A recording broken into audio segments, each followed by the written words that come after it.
Edek, because I mean this character it's not just a road trip, is it? It's a really important journey. It is for that family, and it was for me. When I read the script, I was astonished by the character of Edek because, well, my maternal grandfather was Hungarian and Jewish, and came over to England in the 30s. He survived, therefore, but his family, the rest of his family, didn't. His parents and his cousins and his aunts and his uncles and his mother and father were all killed. And he had this fantastic zest for life.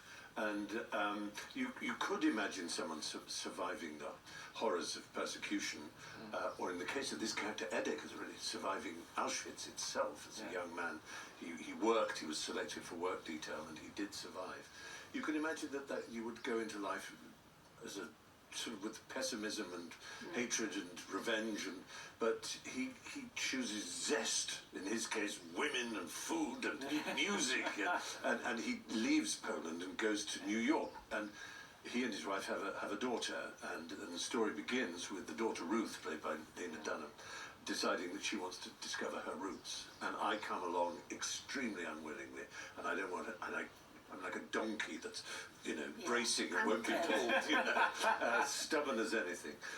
And so there's the kind of comedy of that, and my contempt for her very New York food faddishness and the seeds and strange things she eats for breakfast, while I cover myself in egg. But then we do go to Auschwitz, and I show her where literally the bunker where I lived, the barracks where I lived when I was there. And it was extraordinary moment for both of us. I had, as I said, really family who perished there on both sides of my mother's family, and so did Lena.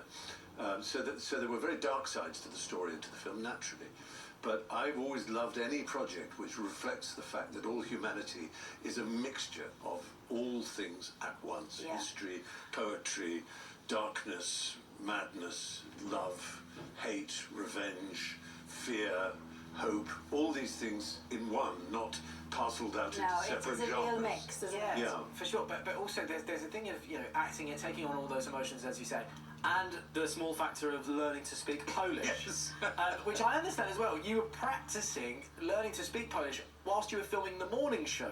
Yes, that's right. I was in America guesting on the morning show, and in my time off, a wonderful woman called Magda in Warsaw, or as I learned to call it, Warszawa, took me through the Polish language, which is a fiendish language. Any Poles watching, many apologies, but most of you admit that it is a difficult language.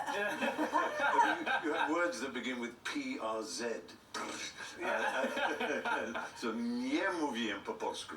I don't speak Polish. But I learned the speeches I had to have with enormous pleasure. But are we right that not only did you speak Polish, only Stephen Fry could do this, but you also had to do some karaoke, which wasn't in your sweet spot, was it? I have always sworn that there are certain things Stephen will never do. Like Tigger, Tigger doesn't eat thistles, and Stephens don't do singing ever on a film. If ever the script says he sings, I say to my agent, they do know I don't sing, don't they? Well, this says otherwise. Oh no, There you are. Lord!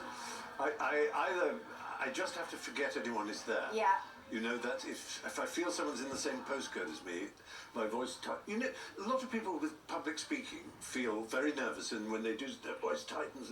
Now, for some reason, I could stand up in Wembley Stadium and speak to the whole crowd without being nervous. But if I had to sing 3 notes to 10 people, or even just the lovely crew here, the same thing would happen. I would just...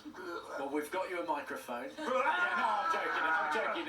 You can watch Treasure in cinemas from Friday the 14th of June, and if you haven't already, you can see Stephen in the brilliant drama The Dropout, which is available to watch on iPlayer. Now, next